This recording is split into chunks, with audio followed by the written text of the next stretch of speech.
नमस्कार दोस्तों, मैं Tara Singh Yadav national foundation YouTube channel live पर आपका स्वागत करता हूं। आज अपन पढ़ेंगे सब्जियों की खेती के प्रकार, जिसको अपन इंग्लिश में बोलते हैं टाइप्स ऑफ वेजिटेबल गार्डनिंग। क्या बोलते हैं? टाइप्स ऑफ वेजिटेबल गार्डनिंग बोलते हैं। ये पढ़ेंगे कि ये क्या होती है, अपन कितने प्रकार की होती है ये भी पढ़ेंगे, और कौन कौन सी होती है ये भी पढ़ेंगे। यहाँ से जेड के अंदर क्वेश्चन आने के चांस बहुत अधिक होते हैं, इसलिए इस टॉपिक को अपन को बहुत अच्छी तरीके से पढ़ना है, बहुत ही अच्छी तरीके से पढ़ना है। यहाँ से जेड में या कंपटीशन में क्वेश्चन पहुँचे जाते हैं, इसलिए अपन को यहाँ से बहुत अच्छी तरीके से पढ़ना है। देखो, ये टाइप्स ऑफ वेजिटेबल गार्डनिंग क्या है? टाइप्स ऑफ वेजिटेबल गार्डनिंग, ये इसके बारे में पढ़ेंगे कि vegetable gardening, types of vegetable gardening कितने प्रकार की होती है। जो टाइप्स ऑफ वेजिटेबल गार्डनिंग होती है, ये जो भी जैसे प्रबंधन है, देख रेख है, या इनका जो भी इनको वर्गीकृत किया गया है वो 7 प्रकार से किया गया है। क्योंकि अपन देखते हुए इसको अपने दिनचर्या में डालते हुए इसको अपन 7 प्रकार से इसको अपन डिवाइड कर सकते हैं, 7 प्रकार से इसको बांट सकते हैं। इसके बारे में अपन पढ़ेंगे। देखो, सबसे पहले पढ़ते हैं, पहला नंबर की कौन से? पहले नंबर की है सब्जियों की खेती के जो प्रकार है, उसमें पहला नंबर की है गृह वाटिका स्तर पर सब्जियों की खेती। कौन सी है? गृह वाटिका स्तर पर सब्जियों की खेती, ये पहले नंबर की है। और दूसरे नंबर की है मार्केट गार्डनिंग है। तीसरे नंबर की जो है वो ट्रक गार्डनिंग है। कौन सी है? ट्रक गार्डनिंग है। अब गार्डनिंग तो अपन पढ़ रहे हैं, लेकिन ये इसकी परिभाषा क्या होती है, क्या होता है, इसको कैसे डिवाइड किया गया है देखते हैं। देखो, इसमें देखते हैं कि सब्जियों की खेती को उगाने की उद्देश्य, उगाने की विधि। देखो, उगाने की उद्देश्य, उगाने की विधि, और जलवायु सामग्री, और सामग्री साधन, प्रबंधन व्यवस्था और विभिन्न सुविधा के आधार पर इसको निम्न 7 भागों में विभक्त किया गया है। कितने भागों में विभक्त किया गया है? 7 भागों में इसको बांटा गया है। जो 7 भाग अपन पढ़ेंगे, ये वेरी मोस्ट है 7 भाग जो अपन इसको पढ़ेंगे, जिसमें पहला नंबर आता है किचन गार्डनिंग, जिसको हिंदी में बोलते हैं गृह वाटिका स्तर पर सब्जियों की खेती करना। इसको गृह वाटिका को इंग्लिश में बोलते हैं किचन गार्डनिंग, जो अपन आगे डिटेल से पढ़ेंगे, बहुत ही अच्छी प्रकार से पढ़ेंगे। और यहाँ से अपन को पढ़ने के बाद ये किचन गार्डनिंग, इसके बाद अपने ये भी हो जाता है कि यहाँ से क्वेश्चन आने के चांस ज़्यादा रहते हैं। तो ये आप इस प्रकार से पढ़ो इस टॉपिक को कि ये इसमें से आएगा 100%। इस प्रकार से इस टॉपिक को आप पढ़ोगे तो आपको ये अच्छी तरीके से याद होगा। अपन यदि कोई भी चीज़ है उसको ये करते हैं कि इसमें ये अपना ये फ़ायदा होगा, अपने इसको पढ़ लिया, अपना ये फ़ायदा होगा, यहाँ से क्वेश्चन 100% आएगा, तो वो चीज़ अपन को सरल याद होती है और जल्दी याद होती है। तो दूसरा नंबर पर देखते हैं कौन सा है? मार्केट गार्डनिंग है। कौन सा है? मार्केट गार्डनिंग है। और जो तीसरा नंबर है वो ट्रक गार्डनिंग है। तीसरा नंबर कौन सा है? ट्रक गार्डनिंग है। और जो चौथा नंबर है वो है संसाधन के लिए सब्जियों की खेती करना। कौन सा है? संसाधन के लिए सब्जियों की खेती करना। किसके लिए? संसाधन के लिए सब्जियों की खेती करना, ये चौथा नंबर है। किसके लिए? संसाधन के लिए। ये अपन जो आगे डिटेल से पढ़ेंगे, आगे आएगा उसमें डिटेल से पढ़ेंगे। फिर 5वें नंबर का जो है वो बीज उत्पादन के लिए सब्जियों की खेती। बीज उत्पादन के लिए सब्जियों की खेती करते हैं, और क्यों करते हैं अपन आगे पढ़ेंगे, देखना। फिर 6 नंबर का जो है बेमौसमी सब्जियों की खेती करना। बेमौसमी सब्जियों की खेती करना, इसके बारे में भी अपन आगे डिटेल से पढ़ेंगे। ये 6 नंबर का होगा। 7 नंबर का है तैरते हुए सब्जियों की खेती करना, फ्लोटिंग वेजिटेबल गार्डनिंग। ये बहुत इंपॉर्टेंट है, पूछिए हुए क्वेश्चन है यहाँ से जेड में, इसके बारे में पूछा हुआ है, तो अपन ये अच्छी प्रकार से पढ़ेंगे। देखो, सबसे पहले पहला नंबर का पढ़ते हैं। पहला नंबर पर कौन सा है ये पढ़ते हैं। पहला नंबर का जो है ये दिखाई दे रहा है ना आपको बोर्ड पर, गृह वाटिका। क्या दिखाई दे रहा है? गृह वाटिका दिखाई दे रहा है बोर्ड पर। ये बहुत मोस्ट है, यहाँ से पूछा हुआ क्वेश्चन है जेड के अंदर, इसलिए देखो गृह वाटिका, इसको इंग्लिश में बोलते हैं किचन गार्डनिंग। क्या बोलते हैं? किचन गार्डनिंग बोलते हैं। किचन गार्डनिंग का मतलब ये होता है कि अपन अपने घर के लिए तरोताज़ा सब्जी के लिए, तरोताज़ा सब्जी खाने के लिए, अपने जो भी परिवार के सदस्य होते हैं उनको लिए नई या बिना फर्टिलाइजर डाली हुई सब्जियां अपन जो तैयार करते हैं उसको बोलते हैं किचन गार्डनिंग। जो अपने घर के आसपास का जो भी खाली स्थान होता है, जो खाली जगह होती है, वहाँ पर अपन सब्जियां अपने परिवार के जो जिस परिवार के लिए जैसे जिस प्रकार से अपने परिवार के लिए जिस प्रकार की आवश्यकता होती है उसी प्रकार से इसमें लेते हैं। देखते हैं सबसे पहले कि गृह वाटिका में किस उद्देश्य से लिया जाता है। देखो, इस विधि में सब्जी उत्पादन का मुख्य उद्देश्य परिवार को पूरे वर्ष ताज़ी सब्जियां उपलब्ध कराना होता है। इसका मतलब ये हो गया कि किचन गार्डनिंग का उद्देश्य यह है कि अपना जो परिवार है उस परिवार को पूरे वर्ष ताज़ी सब्जियां उपलब्ध कराना होता है। क्या कराना होता है? ताज़ी सब्जियां उपलब्ध कराना होता है। फिर दूसरा देखते हैं अपन, सब्जियों के अतिरिक्त इसमें फूल व फल वाले पौधे भी उगाए जा सकते हैं। सब्जी वालों पौधों के अलावा इसमें सब्जी वाले पौधों के अलावा इसमें फूल और सब्जियां, फूल और फल भी उगाए जा सकते हैं। इसमें अपन देखते हैं फूल और सब इसमें कैसे उगाए जा सकते हैं सब्जियों के अलावा। देखो सबसे पहले बात करता हूँ मैं किचन गार्डनिंग में सबसे ज़्यादा प्राथमिकता कौन सी प्रकार की सब्जियों को दी जाती है। तो सबसे ज़्यादा प्राथमिकता किचन गार्डनिंग के अंदर हरी पत्तीदार सब्जियों को दी जाती है। किसको दी जाती है? हरी पत्तीदार सब्जी को दी जाती है। सबसे ज्यादा प्राथमिकता किसको दी जाती है? हरी पत्तीदार सब्जी को सबसे ज्यादा प्राथमिकता दी जाती है किचन गार्डनिंग के अंदर। किसके अंदर दी जाती है? किचन गार्डनिंग के अंदर दी जाती है। तो आपको ये याद रखना है किचन गार्डनिंग में अंदर सबसे ज्यादा प्राथमिकता तो कौन सी प्रकार की सब्जी को देते हैं, वहां पूछ लेते हैं हरी पत्तेदार सब्जियों को, दाल वाली सब्जियों को, फल वाली सब्जियों को, इस प्रकार से वह पूछा जा सकता है। तो आप याद रखना इसमें हरी पत्तीदार सब्जियां याद रखना। फिर आगे देखते हैं अपन जो यहाँ पर बात की ना फल वाली, यहाँ ये नहीं कि इसमें अपन ने जो किचन गार्डनिंग ले ली तो इसमें अपन सारी सब्जियां उगाएंगे। अपन वहाँ पर फल और फूल भी उगा सकते हैं, क्योंकि अपने परिवार में जो भी सदस्य होते हैं उनको मनोरंजन अच्छा हो, इस प्रकार से अपन आराम से इसमें फल और सब फूल भी इसमें लगा सकते हैं। देखो फल की बात हुई तो फल में अपन पढ़ते हैं जैसे फल में आम की जैसे बोनी वैरायटी है, जैसे गृहवाटिका के लिए वैरायटी है वो है आम्रपाली। कौन सी वैरायटी है? आम्रपाली जो वैरायटी है, आम्रपाली जो वैरायटी है ये वैरायटी किचन गार्डनिंग के लिए सबसे बेस्ट है। किसके लिए? किचन गार्डनिंग के लिए सबसे बेस्ट वैरायटी कौन सी है?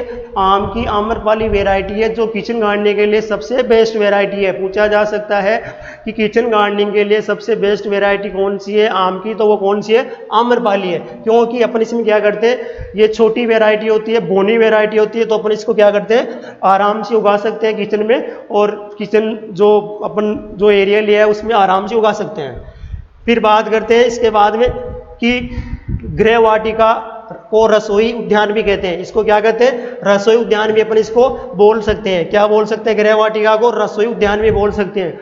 अपन जो भी अपने घर में जो किचन होता है, रसोई घर होता है, उस रसोई घर का जो भी वेस्ट पानी होता है, जिसको अपन जैसे बर्तन धोते हैं वो पानी होता है, उन बर्तनों धोए हुए पानी से भी अपन अपने घर पर आराम से उस पानी से आराम से अपने परिवार के लिए सब्जियां उगा सकते हैं। इसलिए इसको क्या बोलते हैं? रसोई उद्यान भी कहते हैं। इस विधि में सब्जियों का चयन परिवार के सदस्यों की इच्छा अनुसार होता है, और इस प्रकार की सब्जियों की खेती में जो सब्जियां होती है उसका जो चुनाव करते हैं वो चुनाव होता है परिवार में जो सदस्य होते हैं उनके अनुसार होता है कि कौन सी प्रकार की सब्जी अपन को खानी है। लेकिन ध्यान ये रखना है हमेशा आपको कि किचन गार्डनिंग में हरी पत्तीदार सब्जियों को ज़्यादा प्राथमिकता दी जाती है। फिर याद देखो यहाँ पर रसोई वाटिका में घर के चारों ओर खाली भूमि में सदुपयोग हो जाता है। इस प्रकार से अपन सब्जियों की खेती करेंगे जो भी घर के आसपास, किसके आसपास? घर के आसपास यदि खाली घर के आसपास यदि जैसे अपना ये घर है, क्या है? अपना ये घर है और घर के आसपास ये अपना घर है और घर के आसपास यदि कोई भूमि खाली पड़ी है, घर के पास में ही खाली पड़ी है, तो वहाँ पर अपन क्या करेंगे? वहाँ पर इसमें अपन किचन गार्डनिंग इसमें क्या लगाएंगे? सब्जियां लगाएंगे। क्या लगाएंगे? सब्जियां लगाएंगे, जिससे उस भूमि का सदुपयोग भी हो जाएगा और अपन को ताज़ा सब्जियां भी मिल जाएगी अपने परिवार को। फिर देखते हैं, देखो एक बात इसमें यह है कि गृहवाटिका मनोरंजन का अच्छा साधन है। किसका है? मनोरंजन का एक अच्छा साधन है। इसमें परिवार के सभी सदस्यों को काम करके मनोरंजन का अवसर मिलता है। अवसर इसलिए मिलता है यदि अपन जैसे घर पर है और घर पर बैठे हैं, तो घर पर बैठे हैं तो अपन किचन में जाकर किचन गार्डनिंग जो कर रहे हैं वहाँ जाकर अपन इसमें अब काम कर सकते हैं, वहाँ पर जाकर बैठ सकते हैं। तो वहाँ पर क्या आएगा? अपन को वहाँ बैठने में आनंद आता है, अपना जो दिमाग होता है वो अच्छा रहता है वहाँ पर, और अपना जो भी मन होता है वो शुद्ध हो जाता है। गृह उद्यान में उगाई गई सब्जियां बाजार की तुलना में सस्ती होती है, उत्तम होती है। क्या होती है? उत्तम होती है और सस्ती होती है और गुणवत्ता वाली होती है, रोग रहित होती है सब्जियां। इसको अपन को इसमें इस किचन गार्डनिंग में अपन को इस प्रकार की सब्जियां मिल जाती है, क्योंकि ये अपनी ये जो सब्जियां उगाते हैं वो अपनी देख रेख जो अपन देख रेख करते हैं उसी में अपन को पता रहता है कि अपन ने इसमें क्या डाला है। जैसे अपन ऑर्गेनिक फार्मिंग, जिसका मतलब है ओनली कार्बनिक खाद ही डालकर अपन इसका उत्पादन लेते हैं। इसमें अन्य फर्टिलाइजर्स नहीं डालते, पेस्टिसाइड नहीं डालते, अपन इसमें पेस्टिसाइड नहीं डालते हैं, फर्टिलाइजर्स नहीं डालते, ओनली ऑन कार्बनिक खाद जो होती है जिसको अपन FYM में बोलते हैं, वर्मी कंपोस्ट बोलते हैं, ये डालकर अपन आसानी से इनको इसका प्रोडक्शन ले सकते हैं। देखो बात करते हैं, देखो मैंने आपको ये बताया एक बात इसमें किचन गार्डनिंग में, एक बात और मोस्ट है, मोस्ट बात ये है इसमें कि जैसे अपना ये घर है, क्या है, जैसे अपना ये घर है तो घर हमेशा जो अपने घर बनाया है उस घर के किस दिशा के अंदर ये किचन गार्डनिंग हो। जैसे हमेशा ध्यान रखना आप, जो गृह वाटिका है, गृह वाटिका का स्थान हमेशा दक्षिण दिशा में होना चाहिए। जैसे ये उत्तर है, ये दक्षिण है, और ये पूर्व है, और ये पश्चिम है। तो हमेशा जो अपना घर है, इस घर जो ये घर है, इस घर के दक्षिण दिशा के अंदर, कौन सी दिशा के अंदर, दक्षिण दिशा के अंदर क्या होना चाहिए, किचन गार्डनिंग होना चाहिए। क्या होना चाहिए, किचन गार्डनिंग होना चाहिए। और क्यों होना चाहिए बताते हैं। देखो सूर्य होता है, ये सूर्य यहाँ पूर्व में उगता है। कहाँ उगता है, पूर्व में सूर्य उगता है, और पूर्व से उगकर ये पश्चिम में जाता है। कहाँ जाता है, पश्चिम में ये जाता है। तो हमेशा जो अपन इसको दक्षिण दिशा इसमें रखेंगे तो हमेशा इन सब्जियों में प्रकाश, वायु, ये प्रकाश आसानी से इनको मिलेगा। और सब्जियों के लिए, हर पौधे के लिए प्रकाश की आवश्यकता होती है। इसलिए यहाँ से मोस्ट प्रश्न बनता है, पूछा जा सकता है कि गृह वाटिका में कौन सी दिशा में अपन को ये सब्जियां लगानी चाहिए। तो याद रखना, मोस्ट है ये क्वेश्चन, पूछा जा सकता है, मोस्ट है ये, याद रखना, पूछा जा सकता है। आगे देखते हैं, गृह वाटिका की बात हो गई। गृह वाटिका के बाद में अपन दूसरा नंबर का लेते हैं कि दूसरा नंबर का कौन सा है। गृह वाटिका के अंदर जो आगे जो दूसरा है ये है कि गृह वाटिका में सब्जियों को वर्ष में 3 बार उगाया जाता है। कितने बार उगाया जाता है, वर्ष में 3 बार इसमें वर्ष में उगाया जाता है। और 3 बार कब कब उगाया जाता है, जैसे रबी में उगाया जाता है, जायद में उगाया जाता है, और खरीफ में उगाया जाता है। तो देखो ये रबी वाली जो फसलें हैं ये कौन कौन सी, अपन यहाँ देखते हैं कि रबी वाली कौन कौन सी फसलें हैं। देखो इन रबी वाली फसलों को हमेशा कब उगाते हैं, इन्हें सितंबर अक्टूबर में उगाया जाता है। याद करना, पूछा जा सकता है गृह वाटिका में रबी वाली किस्मों की बुआई कब की जाती है। तो कब की जाती है, सितंबर अक्टूबर में की जाती है। ये कब की जाती है, सितंबर अक्टूबर में की जाती है, ये अक्टूबर में की जाएगी। याद रखना इसको आप। फिर देखो जैसे कौन कौन सी सब्जियां उगाते हैं गृह वाटिका में। मैंने आपको बताया सबसे ज्यादा गृह वाटिका में आपको जो प्राथमिकता देनी है वो हरे पत्तेदार सब्जियों को देनी है। लेकिन अपन अपने परिवार के अनुसार, अपने जो परिवार में जो भी सदस्य हैं उनके मन के अनुसार भी सब्जियां उगा सकते हैं। तो जैसे पहले नंबर पर है फूल गोभी उगा सकते हैं, पत्ता गोभी है, बंद गोभी है, सलाद है, मटर है, सरसों है, आलू है, टमाटर है, प्याज है आदि इसमें अपन उगा सकते हैं। ये रबी की फसलों में उगा सकते हैं। किसी में उगा सकते हैं, रबी की फसलों में उगा सकते हैं। रबी के बाद में अपन बात करेंगे आगे जो खरीफ की आएगी उसमें बात करेंगे। देखो खरीफ के लिए कौन कौन सी सब्जियां बेस्ट है किचन गार्डनिंग के लिए, अपन ये इसके बारे में देखेंगे। तो ये देखो कौन कौन सी है। पहला नंबर की जो आपको दिखाई दे रही है खरीफ में, खरीफ वाली सब्जियों की जून जुलाई में उगाई जाती है। इसको खरीफ वाली सब्जियों को हमेशा कब उगाएंगे अपन, जून जुलाई में उगाएंगे। कब उगाएंगे, जून जुलाई में उगाया जाएगा। और कौन कौन सी सब्जियां लेते हैं इसमें, जैसे देखो उदाहरण है भिंडी है, मिर्च है, करेला है, लौकी है, अरबी है, टमाटर है और बैंगन आदि ये सब्जियां अपन लेते हैं। किचन गार्डनिंग में खरीफ में कौन कौन सी सब्जियां लेते हैं, भिंडी, मिर्च, करेला, कद्दू, लौकी, अरबी, टमाटर और बैंगन आदि ये ली जाती है। याद रखना खरीफ की बुआई कब की जाती है, जून जुलाई में की जाती है। इसके आगे अपन देखेंगे तीसरे नंबर पर जो दिखाई दे रहा है, तीसरे नंबर पर है जायद वाली सब्जियां। जायद में कौन कौन सी, जायद की बात तो एक ही है कि जायद में लगभग जो कुकुरबिटेसी कुल वाली सब्जियां होती हैं उनको अपन लेते हैं। कुकुरबिटेसी वाले कुल की कौन कौन सी है, यदि आपको पता नहीं है कुकुरबिटेसी में कौन कौन सी होती है तो अपन ये बोर्ड पर देख सकते हैं। देखो अपन ये सब्जियां फरवरी मार्च में उगाई जाती है। कब उगाई जाती है, फरवरी मार्च में इनको बुआई की जाती है। याद रखना फरवरी मार्च में जायद वाली फसलों की फरवरी मार्च में बुआई की जाती है। पूछा जा सकता है जायद वाली फसलों की बुआई कब की जाती है, सब्जियों की बुआई कब की जाती है, फरवरी मार्च में की जाती है। और कौन कौन सी है, देखो मैंने बताया था कुकुरबिटेसी कुल वाले लगभग आते हैं। इसमें देखो लौकी है, तरबूज है, ककड़ी है, खीरा है, तोरई है, टिंडा है। तो ये जो है ये लगभग जो कुकुरबिटेसी कुल के हैं, किसके, कुकुरबिटेसी कुल के, ये जायद वाली फसलों में उगाई जाती है किचन गार्डनिंग के अंदर। याद रखना ये। आगे देखते हैं, फिर ये पहला किचन गार्डनिंग पूरा हो गया। दूसरा नंबर का देखते हैं, दूसरा नंबर का मार्केट गार्डनिंग। देखो सबसे पहले देखता है मार्केट गार्डनिंग होती क्या है। मार्केट गार्डनिंग का मतलब ये होता है कि मार्केट के आसपास जो एरिया है वो एरिया भी कितना है देखते फिर देखो ये देखो आपको दिखाई दे रहा है, ये मानो ये मार्केट है।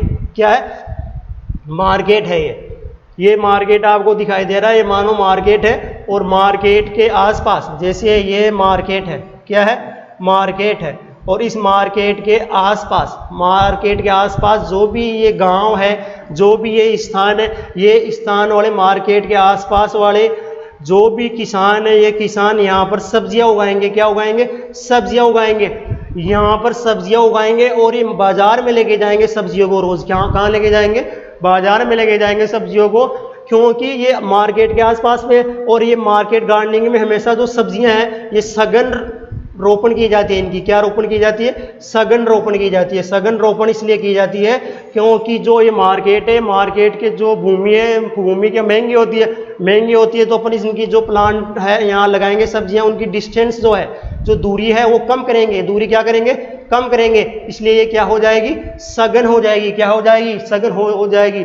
और ये महंगी भी है। महंगी इसलिए है, इसमें ज़्यादा मेहनत करनी पड़ती है। ज़्यादा मेहनत इसलिए करनी पड़ती है क्योंकि ये सघन है, तो इसके अंदर ज़्यादा मजदूरों की आवश्यकता होगी। इसलिए ये क्या, थोड़ी मुश्किल भी है और सघन, इसमें सघन रोपण किया जाता है। और मार्केट के अनुसार यहाँ पर सब्जियां उगाई जाती है। देखो अपन आगे देखते हैं इस मार्केट के अनुसार कैसे उगाई जाती है। जैसे मार्केट में कौन सी सब्जी की ज़्यादा मांग है, जैसे अपन देखते हैं तो मार्केट में सबसे ज़्यादा सब्जी की जो मांग होती है, जैसे टमाटर है, मिर्च है, फूल गोभी है, इनकी ज़्यादा मांग होती है। तो ये क्या करते हैं, ये मार्केट के जो आसपास है जो भी खेत है, ये खेत वाले जो किसान है क्या करते हैं कि इस बाजार की मांग के अनुसार सब्जियों की बुआई करते हैं और उन सब्जियों का प्रोडक्शन लेते हैं और फिर ये डायरेक्ट कहाँ पर लेके जाते हैं? मार्केट के अंदर लेके जाते हैं। देखो इसमें देखते हैं आगे क्या है मार्केट गार्डनिंग में। देखो ये है मार्केट गार्डनिंग, सब्जी उत्पादन। किसका? सब्जी उत्पादन की एक शाखा है जिसमें उत्पादित सब्जियों का विपणन स्थानीय क्षेत्र में किया जाता है। कहाँ पर किया जाता है? स्थानीय क्षेत्र में किया जाता है। स्थानीय क्षेत्र जो मैंने आपको बताया था ना कि ये मार्केट है, मार्केट के आसपास जो भी ये किसान है, ये किसान है ना, यहाँ पर ये सब्जियां बोते हैं। क्या बोते हैं? सब्जियां बोते हैं। और ये सब्जियों को फिर ये मार्केट में लेके जाते हैं और हमेशा मार्केट के अनुसार ही सब्जियों की बुआई की जाती है। ये किसान क्या होते हैं, इस मार्केट में कौन सी सब्जी की ज़्यादा मांग है उसके अनुसार ही क्या करते हैं? सब्जियां उगाते हैं। देखेंगे अभी कौन कौन सी। देखो आगे मार्केट गार्डनिंग श्रम प्रदान होती है। श्रम प्रदान का मतलब मैंने आपको बताया कि इसमें ज़्यादा श्रम की आवश्यकता होती है, क्योंकि जो पौधे हैं वो पास पास में रहेंगे तो इसमें मेहनत ज़्यादा करनी पड़ती है। मेहनत ज़्यादा करनी पड़ेगी तो ये क्या, श्रम प्रदान होती है। इस प्रकार के फार्मों पर गहन खेती अपनाकर अधिक सब्जी का उत्पादित किया जाता है। इस प्रकार के गार्डनिंग में सघन खेती अपनाकर और अधिक से अधिक कम स्थान से अधिक उत्पादन प्राप्त कर सकते हैं। ऐसे फार्म में बाजार की मांग के अनुसार सब्जियों का चयन किया जाता है। जो बाजार में कौन सी प्रकार की सब्जी की मांग ज़्यादा है उस प्रकार से ये किसान यहाँ पर उगाते हैं। फिर आगे देखते हैं, इस प्रकार की प्रणाली द्वारा सब्जी उत्पादन द्वारा अपनी आय में काफ़ी वृद्धि होती है। जो भी इस प्रकार से अपन यदि वहाँ के जो मार्केट के आसपास के जो किसान हैं वहाँ सब्जी उगाएंगे और मार्केट में लेके जाएंगे तो उसमें क्या होगा, इस सब्जी उत्पादन प्रणाली में आय में काफ़ी वृद्धि होगी। आय में वृद्धि इसलिए होगी कि वो पास में है और जो पास से ही वो मार्केट के अंदर लेके चला जाएगा, मार्केट भी पास में, तो उसका आने जाने का जो भी किराया भाड़ा है वो कम लगेगा। तो उसमें क्या होगा, जो अपन आय है उसमें आय होती है, जो इनकम होती है, इनकम में क्या होगी, वृद्धि होगी। क्योंकि यदि आने जाने का या खर्चा कम लग रहा है तो अपन उनको बेच रहे हैं और तो उसमें उसकी आय की वृद्धि होगी किसान की। ये इसमें फायदा है। फिर आगे देखते हैं अपन, जो ट्रक गार्डनिंग है, कौन सी है, ट्रक गार्डनिंग है। एक बात का ध्यान रखना, जो मार्केट गार्डनिंग है, मार्केट गार्डनिंग में मैंने आपको बताया मार्केट गार्डनिंग के लिए जैसे टमाटर है, मिर्च है, पत्ता गोभी है, फूल गोभी है, ये उगाई जाती है। देखो ट्रक गार्डनिंग की बात करते हैं। ट्रक गार्डनिंग की बात क्या करते हैं, देखो ये जो ट्रक दिखाई दे रहा है यहाँ पर, ये ट्रक है ना, ट्रकर सबसे मिलकर बना है। किससे मिलकर बना है, ट्रकर सबसे मिलकर बना है, ट्रकर। और ट्रकर शब्द कौन सी भाषा का ये शब्द भी, ये है फ्रेंच भाषा का। किस भाषा का है, फ्रेंच भाषा के। जो ये ट्रक है ना, ट्रक फ्रेंच भाषा के ट्रकर शब्द से मिलकर बना है, जिसका ट्रकर का मतलब होता है ले जाना। क्या होता है, ले जाना। क्या होता है, ले जाना। इसका मतलब होता है, याद रखना, पूछा जा सकता है ट्रक गार्डनिंग में ट्रक कौन सी भाषा का शब्द है, तो ये फ्रेंच भाषा का। और फ्रेंच भाषा का शब्द जो है ट्रकर, और ट्रकर का मतलब होता है ले जाना। ले जाने का मतलब ये होता है कि जो भी अपन, ये मान लो ये मार्केट है, यहाँ पर क्या है, मार्केट है, ये क्या है, मार्केट है यहाँ पर। ये मार्केट है, मार्केट के आसपास जो किसान है वो सब्जियों की खेती करेंगे, तो मैंने बताया था आपको कि वो मार्केट गार्डनिंग। लेकिन मार्केट से दूर क्या है, मार्केट से दूर, इस मार्केट से दूर जो किसान सब्जियां उगाते हैं, मार्केट से दूर, और दूर भी कितना, ये जैसे यहाँ किसानों का खेत है, यहाँ पर यदि वो किसान क्या उगाते हैं, सब्जियां उगाते हैं, और ये लगभग मार्केट से 20 से 25 किलोमीटर दूर, कितना किलोमीटर दूर, 20 से 25 किलोमीटर दूर होते हैं। कितने होते हैं, 20 से 25 किलोमीटर दूर होते हैं। यदि मार्केट से 20 से 25 किलोमीटर दूर होते हैं, इसमें 20 से 25 किलोमीटर तक तो मार्केट गार्डनिंग रहेगी। कौन सी रहेगी, मार्केट गार्डनिंग रहेगी 20 से 25 किलोमीटर तक तो। और 25 किलोमीटर से अधिक, जो 25 किलोमीटर से अधिक है वो रहेगा ट्रक गार्डनिंग। कौन सा रहेगा, वो ट्रक गार्डनिंग रहेगा। यदि मार्केट से 25 किलोमीटर अधिक दूरी पर जो किसान खेती करके सब्जियां बेच रहा है उसको बोलेंगे ट्रक गार्डनिंग। इसका मतलब ये हो गया कि मार्केट से दूर जो किसान सब्जियां उगाते हैं और वो मार्केट में लेके जाते हैं, तो उनको ले जाने के लिए अधिक समय चाहिए। क्या चाहिए, अधिक समय चाहिए। तो इस ट्रक गार्डनिंग के अंदर ऐसी सब्जियों का चुनाव करेंगे जो अपन को क्या हो, लंबे समय तक वो भंडारित आसानी से रह सके, लंबे समय तक भंडारित आसानी से रह सके। जैसे लहसुन है, प्याज है, इस प्रकार से ये देखते हैं अपन ने। मैंने आपको ये बताया कि जो ये ट्रक गार्डनिंग है ये मार्केट से लगभग 25 किलोमीटर दूर वाले जो किसान है वहाँ पर सब्जियां उगाते हैं और ये फिर मार्केट में लेके आते हैं दूर से। ये है, ये देखते हैं हम ट्रक गार्डनिंग के बारे में देखते हैं। जो ट्रक गार्डनिंग है तो इस प्रकार की सब्जी उत्पादन में फल व जड़ वाली सब्जियों को बड़े पैमाने पर उगाया जाता है। क्योंकि बड़े पैमाने पर इसलिए उगाएंगे क्योंकि जो मार्केट है उस मार्केट से ये किसान तो बहुत दूर रहते हैं। क्या रहते हैं, दूर रहते हैं। दूर रहेंगे तो वो पूरे खेत के अंदर ही है ना सब्जी उगाएंगे। क्या उगाएंगे, सब्जी उगाएंगे और बड़े पैमाने पर सब्जी उगाएंगे। किस पैमाने पर, बड़े पैमाने पर उगाएंगे और उस सब्जी को बड़े पैमाने पर उगाएंगे और उस सब्जी को वो एक साथ हार्वेस्ट करेंगे पूरी को, और पूरी को एक साथ मार्केट में लेके जाएंगे। तो इस प्रकार से ये क्या है कि इसमें ये दूर बाजारों में विपणन हेतु बेच दिया जाता है इनको। इसी कारण इसे ट्रक गार्डनिंग कहते हैं। जो आप समझ रहे होंगे कि ट्रक का मतलब जो ये ट्रक होता है वो उसी से होता है, लेकिन मतलब ये होता है कि सब्जी को दूर तक लेके जाना। क्या लेके जाना, दूर तक लेके जाना। तो इस प्रकार की जो ट्रक गार्डनिंग है उस ट्रक गार्डनिंग के अंदर कौन कौन सी सब्जियां उगाते हैं वो देखो। इसमें सबसे पहले इसमें आप ध्यान रखना, साधारणतः जैसे आलू है, आलू के बाद में जैसे लहसुन दिखाई दे रहा है, लहसुन है, प्याज है और बेल वाली सब्जियां हैं। ये जो आपको बोर्ड पर मैंने अंडरलाइन की है, इस पर अंडरलाइन किया है, ये जो सब्जियां हैं ये लंबे समय तक भंडारित की जा सकती है। इसलिए इनको एक स्थान से दूसरे स्थान पर लेके जाते हैं, दूर तक लेके जाते हैं। जैसे मैं आपको बताता हूं, जैसे बिहार के अंदर सबसे ज्यादा आलू होते हैं। क्या होते हैं, आलू होते हैं। कहाँ होते हैं, बिहार में होते हैं। और बिहार से आलू दिल्ली तक आता है। कहाँ तक आता है, दिल्ली तक आता है। और दिल्ली तक आता है तो दिल्ली तक आता है तो यहाँ आने में, दिल्ली तक आने में टाइम लगता है। वो टाइम लगता है तो उसको क्या ऐसा चुनाव करेंगे सब्जियों का कि उस सब्जियां की जो भंडारण क्षमता है वो अधिक हो। इसलिए ये जिसमें अपन ट्रक गार्डनिंग के अंदर आलू लेते हैं, लहसुन लेते हैं, प्याज लेते हैं और बेल वाली सब्जियां। बेल वाली सब्जियों के अंदर जैसे बेल वाली कौन सी है, जैसे ये ककड़ी है, ये बेल वाली सब्जियां हैं। फिर देखो इसमें अपन देखते हैं सब्जियां इन फार्मों पर उगाई जाती है। जो फार्म होते हैं इन बड़े बड़े फार्मों पर ये सब्जियां उगाई जाती है। देखो पहला नंबर अपन ने पढ़ा है किचन गार्डनिंग, दूसरा नंबर अपन ने पढ़ा है मार्केट गार्डनिंग, तीसरा नंबर अपन ने पढ़ा है ट्रक गार्डनिंग।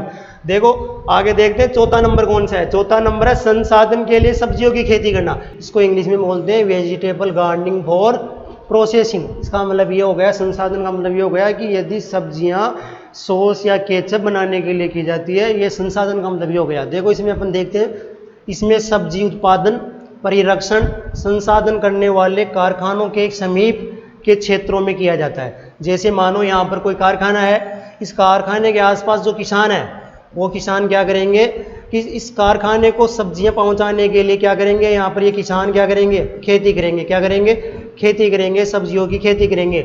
और ये किसान जो ये बोलेंगे, कौन बोलेंगे, जो फैक्ट्री वाले बोलेंगे कि आप इसी ये सब्जी बो और ये सब्जी हम यहाँ पर आप मार्केट में लेके मत जाना, हम यहीं खरीद लेंगे, उस प्रकार से ये तो इनको बोल देते हैं, किसान ये बोलते हैं कि इससे हमारा क्या लाभ है।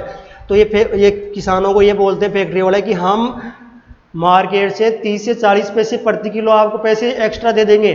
तो इससे किसान को भी फायदा हो जाता है और फैक्ट्री वालों को भी फायदा हो जाता है, क्योंकि किसान को मार्केट नहीं जाना पड़ता, या फैक्ट्री में कपास के पास इसको भेज देते हैं, और इस फैक्ट्री वाले को भी मार्केट जाने की आवश्यकता नहीं पड़ती, क्योंकि ये किसान यहाँ पर लेके आ जाता है। तो इसमें इनका खर्चा कम होता है, लेकिन फायदा दोनों का होता है, किसान का भी होता है और फैक्ट्री वालों को भी, कारखानों वालों को भी यहाँ पर फायदा होता है। फिर देखो भारत में इस प्रकार की खेती जो है ये प्रचलित नहीं है, इस प्रकार की खेती प्रचलित नहीं है, कम प्रचलित है। ये इसका मतलब नहीं कि हाई नहीं, कम प्रचलित है, यहाँ पर जो भी कारखाने कम है। आगे देखते हैं, इस प्रकार के सब्जी उत्पादन में विशेष रूप से मटर, टमाटर, गाजर, मिर्च और फूल गोभी की खेती की जाती है। देखो सबसे ज़्यादा जो संसाधन के लिए सब्जियां की खेती की जाती है, और सबसे ज़्यादा जैसे टमाटर के लिए, टमाटर से क्या बनाते हैं, सॉस बनाते हैं, क्या बनाते हैं, सॉस बनाते हैं। और गाजर, मिर्च, इनसे क्या बनाते हैं, फूल गोभी, इनसे अचार बनाते हैं, क्या बनाते हैं, अचार बनाते हैं। ये अचार और जो सॉस बनाते हैं ये तो है नहीं कि घर पर बना लेते हैं, ये कहाँ पर बनाते हैं, जो मार्केट के अंदर या मार्केट के पास में जो फैक्ट्रियाँ होती हैं उन फैक्ट्रियों में ये बनाया जाता है। आगे देखते हैं अपन इसके बाद में, मटर को डिब्बाबंद या कैनिंग बोलते हैं, इसको इंग्लिश में क्या बोलते हैं, कैनिंग बोलते हैं, के लिए इस्तेमाल किया जाता है। मटर को किस लिए किया जाता है इस्तेमाल, डिब्बाबंदी के लिए किया जाता है, या जिसको अपन कैनिंग बोलते हैं। इस कैनिंग के बारे में आगे जो अपन वीडियो आएगा पीएचडी के अंदर, इसको डिटेल से पढ़ेंगे। इसके बाद में देखो अपन आगे देखते हैं, आगे जो है ये बोला रहा है आगे कि टमाटर से चटनी, सॉस, केचप आदि का निर्माण किया जाता है। क्या किस का निर्माण किया जाता है, चटनी का, सॉस का, केचप का निर्माण किया जाता है। और इनका निर्माण करने के लिए फैक्ट्रियाँ चाहिए, और फैक्ट्रियाँ चाहिए तो इनमें जैसे मैंने आपको बताया था कि ये फैक्ट्री है, फैक्ट्री के आसपास जो ये क्या है, फैक्ट्री है, क्या है, फैक्ट्री है ये। और इस फैक्ट्री के आसपास जो भी किसान है, इस फैक्ट्री के आसपास जो किसान है, ये किसान क्या करते हैं कि इस फैक्ट्री को जिस सब्जी की आवश्यकता होती है वही सब्जी बोते हैं, क्योंकि ये फैक्ट्री वाले इनसे कांटेक्ट करते हैं, क्या करते हैं, कांटेक्ट करते हैं किसानों से और बोलते हैं कि आप हम बताएं वो सब्जी उगाओ और वो वैरायटी उगाओ, हम बताएं वो, और ये आपकी जो सब्जियां हैं ना हम खरीद लेंगे, और बाजार से लगभग 30-40 पैसे प्रति किलो अपन आपको हम ज़्यादा देंगे। तो इससे किसान को भी लाभ ये हो जाता है कि मार्केट में जाना नहीं पड़ता, मार्केट से पैसे ज़्यादा मिलता है, और फैक्ट्री वालों को भी लाभ ये हो जाता है कि ये यहाँ से लोकल स्थान से ये क्या ले, स्थानीय जो जगह है वहाँ से क्या ले लेता है, ये उत्पाद ले लेता है और यहाँ अपना काम करता है। फिर देखो मैं आपको जो बता रहा था, ये रहता कि सॉस और केचप जो बनाया जाता है और टमाटर का बनाया जाता है, किसका बनाया जाता है, टमाटर का। और टमाटर में भी किस किस्म से बनाया जाता है, देखो सबसे बेस्ट किस्म कौन सी है, सॉस बनाने के लिए सबसे बेस्ट किस्म कौन सी है, देखो टमाटर की किस्म, देखो टमाटर। तो सॉस बनाने के लिए टमाटर की, सॉस या केचप बनाने के लिए टमाटर की जो बढ़िया किस्म है वो है अर्का सौरभ।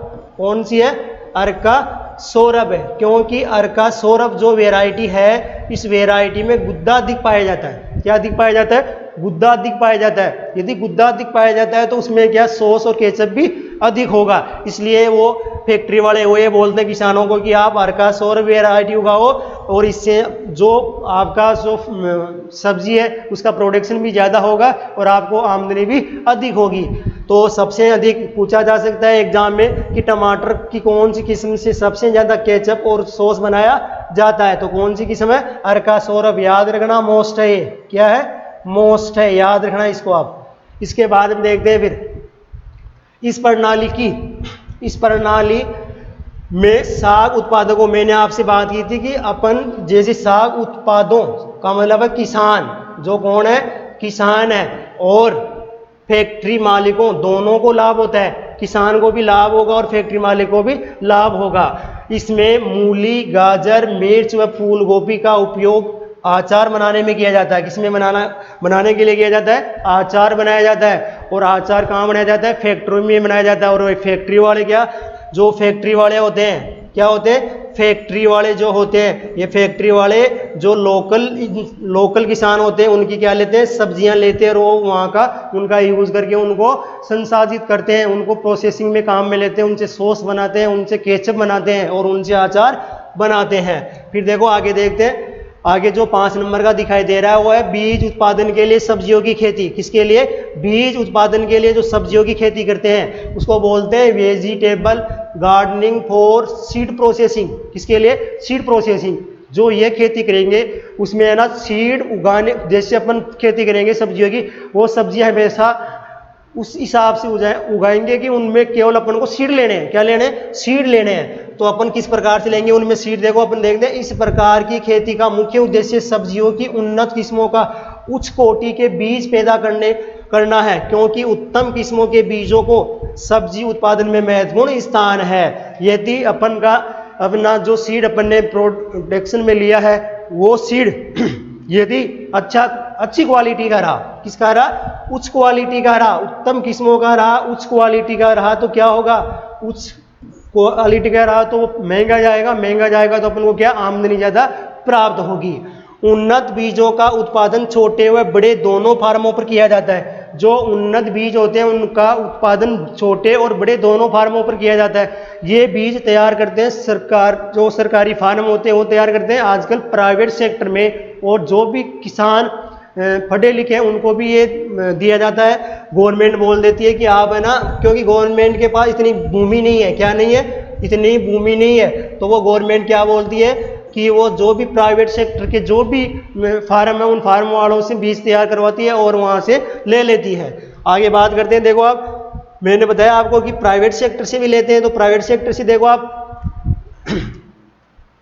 फार्मों का सीधा संबंध बीज उत्पादन एवं प्रमाणीकरण संस्थाओं जैसे राष्ट्रीय बीज निगम से रहता है। जो प्राइवेट फार्म है, गवर्नमेंट फार्म है, उनका सीधा कॉन्टेक्ट किससे रहता है? राष्ट्रीय बीज निगम से रहता है। किससे रहता है? राष्ट्रीय बीज निगम और प्रमाणीकरण संस्थाओं से रहता है। और उन संस्थाओं से पूछकर वो अपना खेत में उन संस्थाओं को जिस सब्जी का सीड चाहिए वही सब्जी उगाते हैं। सबसे ज्यादा देखो बीज तो जो सीड है वो सीड महंगे बिकते हैं। क्या बिकते हैं? बहुत महंगे बिकते हैं। जैसे टमाटर का सीड है, किसका सीड है? टमाटर का सीड है। तो टमाटर का सीड लगभग 5,000 रुपये किलो। कितने हजार रुपये किलो? 5,000 रुपये प्रति केजी के हिसाब से बिकता है टमाटर का सीड। ये जो सीड होते हैं ना सब्जियों के, वो बहुत महंगे होते हैं। इसलिए किसानों को ये जो भी संस्थाएं हैं वो ये बोलती है कि आप ये प्रोडक्शन करो सब्जी का और जिनसे उनका सीड हो हमारे को दे देना। आगे देखते हैं फिर, बहुत इंपॉर्टेंट है 6वां टॉपिक जो है बेमौसम सब्जियों की खेती करना। कौन सा? बेमौसमी सब्जियों की खेती करना। Vegetable forcing. वेजिटेबल फोर्सिंग का मतलब ये होता है कि बिना मौसम से ही अपन कोई सब्जी का मौसम है ही नहीं, उस सब्जी का अपन उत्पादन ले लेते हैं। जैसे गोभी का भी सीजन नहीं है लेकिन अपन गोभी ले लेते हैं। जैसे कोई भी सब्जी है उसका मौसम नहीं है और उससे अपन लेते हैं, उसमें अपन केवल ओनली ऑन बेमौसम में 3 चीज़ों का ध्यान रखा जाता है। देखो इसमें बोल रहा है, इस विधि से कृत्रिम रूप से किसी सब्जी विशेष को उगाने के लिए वातावरण पैदा करके बेमौसमी सब्जियों को उगाया जाता है। अब देखो बात ये हो कि वातावरण कैसे पैदा करेंगे? वातावरण की बात ये हुई, अपन इसके अंदर 3 चीज़ों का ध्यान रखेंगे। कितनी चीज़ों का ध्यान रखेंगे? 3 चीज़ों का। पहली चीज़ ये है, जो जैसे ग्रीन हाउस है, पॉली हाउस है, इनमें अपन ये जो वातावरण है वो वातावरण पैदा कर सकते हैं, कृत्रिम वातावरण पैदा कर सकते हैं। इसके अंदर पहला ध्यान रखा जाता है प्रकाश का। किसका ध्यान रखा जाता है? प्रकाश का, जिसको अपन लाइट बोलते हैं। दूसरा ध्यान किसका रखा जाता है इसमें? तापमान का। किसका ध्यान रखा जाता है? तापमान का ध्यान रखा जाता है। और तीसरा किसका ध्यान रखा जाता है? आपेक्षिक आर्द्रता का। किसका रखा जाता है? आपेक्षित आर्द्रता का ध्यान रखा जाता है। यदि अपन ने ये 3 चीज जैसे प्रकाश, तापमान और आपेक्षिक आर्द्रता, ये तीनों चीज अपन ने कंट्रोल कर ली तो अपन कभी भी किसी भी टाइम अपन कोई सी भी सब्जी उगा सकते हैं। और इन उगाने के लिए क्या क्या होते हैं देखो इसमें, इसके लिए ग्रीन हाउस, कौन सा house? Green house, glass house का प्रयोग किया जाता है। आजकल लेथ हाउस का भी प्रयोग भी किया जाता है, लेथ हाउस भी होते हैं। तो ग्रीन हाउस जानते हैं अपन, ग्रीन हाउस का मतलब ये है कि ऐसा स्थान जहाँ पर अपन जो पॉलीथीन होती है ग्रीन, वो पॉलीथीन से उसको ढककर, भूमि को ढककर वहाँ पर क्या किया जाता है? कृत्रिम वातावरण पैदा किया जाता है, जिसके अंदर प्रकाश, तापमान और आपेक्षिक आर्द्रता इनको कंट्रोल करके जी कितना टेम्परेचर चाहिए फ्रूट्स को, उसको सब्जियों को, और कितना तापमान चाहिए और कितना ये अपेक्षित आर्द्रता चाहिए, प्रकाश कितना चाहिए, ऐसे करके अपन यदि अपन ने उस ग्रीन हाउस के अंदर ऐसा कर दिया तो किसी भी समय पर कोई सी भी अपन सब्जी का उत्पादन कर सकते हैं। देखो मैं बात करता हूँ यहाँ पर जो अपन को दिखाई दे रहा है ग्रीन हाउस, क्या दिखाई दे रहा है, ग्रीन हाउस। यहाँ से बहुत इंपॉर्टेंट क्वेश्चन बन सकता है ग्रीन हाउस से। ग्रीन हाउस से ये बन सकता है कि ग्रीन हाउस के लिए सबसे बेस्ट सब्जी कौन सी है, ग्रीन हाउस के लिए सबसे बेस्ट सब्जी कौन सी है, कमेंट्स बॉक्स में लिखना आप एक बार, और इसमें देखना कि सबसे बेस्ट सब्जी कौन सी है ग्रीन हाउस के लिए। देखो मैं तो आपको बता रहा हूँ कि ग्रीन हाउस के लिए सबसे बेस्ट सब्जी कौन सी है, लेकिन एक बार आप लिखकर जरूर बताना मेरे को कि सबसे बेस्ट सब्जी कौन सी है। मैं लिख रहा हूँ यहाँ पर ग्रीन हाउस में के लिए सबसे बेस्ट जो सब्जी है ग्रीन हाउस पॉली हाउस के लिए सबसे बेस्ट सब्जी है खीरा। कौन सा है, खीरा, जो कुकुरबिटेसी कुल का है, किसका है, कुकुरबिटेसी कुल का है, खीरा है, जो सलाद के रूप में खाया जाता है। तो सबसे बेस्ट सब्जी कौन सी है, खीरा है, सलाद के रूप में खाया जाता है। तो ग्रीन हाउस के लिए सबसे बेस्ट सब्जी कौन सी है, खीरा है। और बेमौसम सब्जियों की खेती अपन जो करते हैं सबसे ज्यादा खीरे की करते हैं, वो भी ग्रीन हाउस में करते हैं। किसमें करते हैं, ग्रीन हाउस में करते हैं। याद रखना जो सलाद है पूरे भारत के अंदर जो सलाद काम में ली जाती है तो सबसे ज्यादा ग्रीन हाउस में जो उगाया जाता है खीरा उसकी ली जाती है। फिर आगे देखते हैं अपन इन घरों में इच्छित ताप, देखो मैंने बताया था आपको निश्चित इच्छित तापक्रम अपेक्षित आर्द्रता बनाए रखने का प्रबंधन किया जाता है। यहाँ पर जो ग्रीन हाउस मैंने आपको जो बताया था ग्रीन हाउस, इस ग्रीन हाउस के अंदर तापमान, अपेक्षित आर्द्रता और प्रकाश, ये तीन चीज अपन क्या कर लेंगे, इसमें कंट्रोल कर लेंगे। और कंट्रोल करने के बाद अपन कोई सी भी सब्जी इसमें उगा सकते हैं बिना मौसम के, कभी भी वर्ष में कभी भी उगाओ आप, कभी भी इसमें उगा सकते हैं। इसके बाद में देखते हैं इसमें कृत्रिम प्रकाश की आवश्यकता होती है, इसमें कृत्रिम प्रकाश की आवश्यकता होती है। याद करना पूछा जा सकता है ग्रीन हाउस में होता है कृत्रिम प्रकाश, प्राकृतिक प्रकाश ही पूछा जा सकता है, तो इसमें कृत्रिम प्रकाश की आवश्यकता होती है। और जो बेमौसमी सब्जियों की खेती है जिसमें सबसे ज्यादा खीरा की खेती की जाती है, और लगभग इसमें कुकुरबिटेसी कुल वाले भी लेते हैं। लेकिन पॉली हाउस में जैसे टमाटर है, मिर्च है, ये भी इनका भी प्रोडक्शन लेते हैं। आगे देखते हैं अपन जो 7वां नंबर का है वो देखते हैं। 7वें नंबर में जो मोस्ट है पूछा जा सकता है, इसमें पूछा हुआ क्वेश्चन है जेड में लगभग 10 ईयर के पेपर है, उनमें लगभग 10 साल के पेपरों में लगभग आपको 3 से 4 बार क्वेश्चन मिल जाएगा। यहाँ से देखो तैरते हुए सब्जी उत्पादन, इसको इंग्लिश में बोलते हैं फ्लोटिंग वेजिटेबल गार्डनिंग।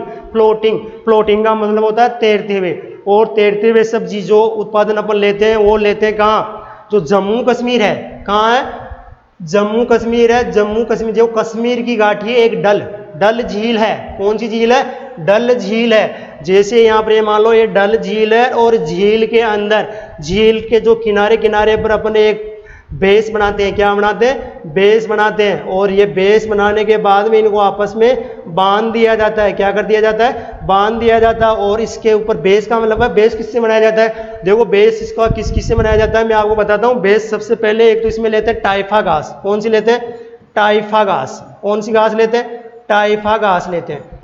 और टाइफा घास के साथ साथ आपने पढ़ा होगा बांस, जिसको अपन बेम्बू बोलते हैं, बांस का आधार बनाया जाता है। और आधार बनाने के बाद में टाइफा घास डाली जाती है, और इस घास के ऊपर अपन, ये घास होती है, घास के ऊपर अपन वर्मी कंपोस्ट डालते हैं। देखो इसमें लिखा हुआ है इस प्रकार की खेती के लिए सर्वप्रथम टाइफा घास को तैरने वाला आधार तैयार किया जाता है इससे। इसके बाद इस पर फिर क्या डाला जाता है, इस आधार पर वर्मी कंपोस्ट या कंपोस्ट बिछाकर पौधों की रोपाई करते हैं इसमें। इसके ऊपर अपन ने क्या बिछा दिया, वर्मी कंपोस्ट बिछा दिया। ये बिछाने के बाद में यहाँ से किसान और नाव की सहायता से इसमें जाएगा, और चारों तरफ से इसमें क्या कर देगा, बुआई कर देगा। सब्जी सीड है ना, सीड सब्जियों की जो सीड है उनसे बुआई कर देगा। और जो आधार है इनको आपस में बांध दिया जाता है, और ये हमेशा किनारे के पास रहते हैं। किसके पास रहते हैं, किनारे के पास रहते हैं। याद रखना पूछा हुआ क्वेश्चन है कि तैरते हुए खेती कहाँ पर करते हैं, तो ये कहाँ करते हैं, जो कश्मीर की घाटी है, जम्मू कश्मीर, जे.एंड.के जम्मू कश्मीर में कश्मीर घाटी है, उसमें डल झील में की जाती है। कहाँ की जाती है, डल झील में की जाती है। और ये खेती, ये सब्जियों की खेती जो भी उस झील के आसपास जो किसान है, कौन है, किसान है, वो किसान अपने परिवार के लिए, किसके लिए, अपने परिवार के लिए, क्योंकि उनके पास जमीन कम है, वहाँ जम्मू कश्मीर में जमीन कम है, वहाँ पानी और ये झील है, तो इस झील के अंदर वो क्या करते हैं, अपने आधार, जो आधार इसका बनाया जाता है वो आधार बना लेते हैं, और अपने घर के लिए, किसके लिए, घर के लिए यहाँ पर सब्जियां बोते हैं। यहाँ एक भारत के अंदर जम्मू कश्मीर एक ऐसा स्टेट है, जम्मू कश्मीर एक ऐसा है जहाँ पर तैरते हुए खेती की जाती है सब्जियों की। क्या की जाती है? तैरते हुए खेती की जाती है। पूछा जा सकता है पर्सन यहाँ से पूछा हुआ क्वेश्चन है जेट में, याद रखना कि तैरते हुए खेती कहाँ की जाती है। पूछा हुआ है कश्मीर में की जाती है, कश्मीर घाटी में। और कौन सी झील में? डल झील में की जाती है। और सर्वप्रथम अपन इसमें टाइफा घास, ये भी पूछा हुआ है, टाइफा घास से तैयार करते हैं, जो बेस तैयार करते हैं वो, ये पूछा हुआ क्वेश्चन है। तो ये आज का जो टॉपिक था ये आपको अच्छी प्रकार से समझ में आया होगा। बहुत अच्छा टॉपिक था, यहाँ से क्वेश्चन पूछ लिया जाता है। याद रखना आप, जो एक बात और है, जो ये है कौन सा, जो पहला ये था ना गृह वाटिका, गृह वाटिका के अंदर जो मैंने आपको बताया था, एक तो आम्रपाली वैरायटी आम की, याद रखना आप इसमें आम्रपाली वैरायटी, और एक वैरायटी आम्रपाली के अलावा एक पूसा नन्ना भी है पपीता की वैरायटी। वो किसकी है? पपीता की वैरायटी। याद रखना पूछा हुआ क्वेश्चन है ये भी, पपीता की वैरायटी, जो पपीता की वैरायटी गृह वाटिका के लिए, किसके लिए? पपीता। पपीता की कौन सी वैरायटी? पूसा नन्ना वैरायटी। कौन सी वैरायटी? पूसा नन्ना वैरायटी। ये वैरायटी भी गृह वाटिका में लगाई जाती है। ये 7 प्रकार से अपन ने जो वेजिटेबल गार्डनिंग पढ़ी है वो याद रखना, यहाँ से क्वेश्चन पूछे जाते हैं।